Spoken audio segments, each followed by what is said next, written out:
मानवी व्यक्तिमत्वाचे शास्त्रज्ञ असं म्हणतात की नुकतंच जन्माला आलेलं एखादं नवजात शिशु बालक तुम्ही आम्हाला आणून द्या आणि त्याला काय घडवायचंय ते सांगा, आम्ही त्याला घडवून दाखवतो.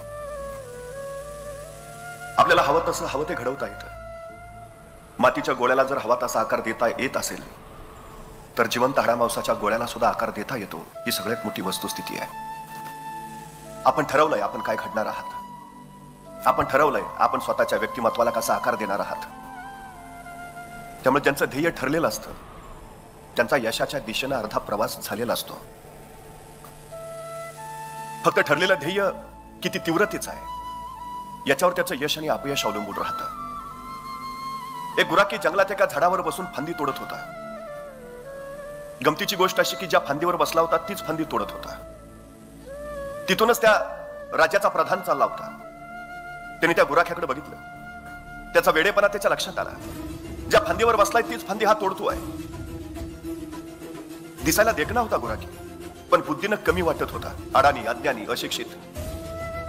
त्याच्याकडे बघितलं आणि त्या राज्याच्या प्रधानाच्या मनात एक कल्पना आली. त्याच राज्याच्या राजकन्येनं या प्रधानाचा अपमान केला होता. राजकन्येचा त्याला सूड घ्यायचा होता. हा देखणा दिसलेला गुराखी त्यांनी बघितला आणि राजकन्यावर सूड घेण्याची संधी आपल्या समोर चालून आली हे त्याच्या लक्षात आलं. त्याने असं ठरवलं की या अडाणी अज्ञानी गुराख्याचं लग्न राजकन्याबरोबर लावूया. राजकन्या मोठी विद्वान होती, प्रकाळ पंडित होती.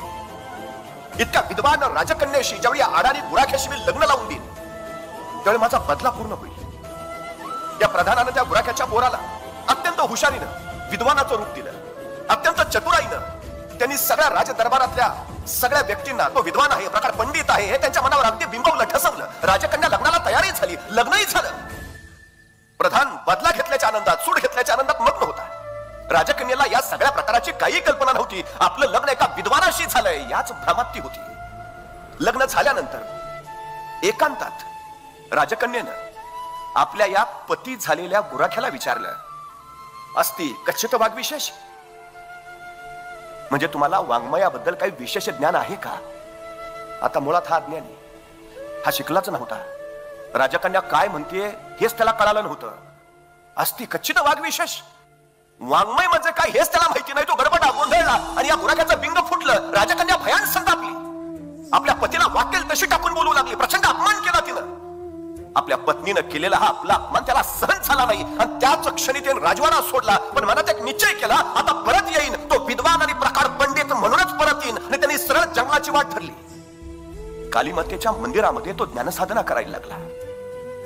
त्याचा निश्चय इतका दृढ निश्चय होता की विद्याभ्यासंगानं तो अलौकिक ज्ञान प्राप्त करता झाला. संस्कृत भाषेतील कवी कुलभूषण ठरला. काली मातेच्या मंदिरात त्यानं ज्ञानसाधना केली म्हणून कालिदास झालेला हा सर्वसामान्य गुराखी महाकवी कालिदास म्हणून विश्वप्रसिद्ध झाला.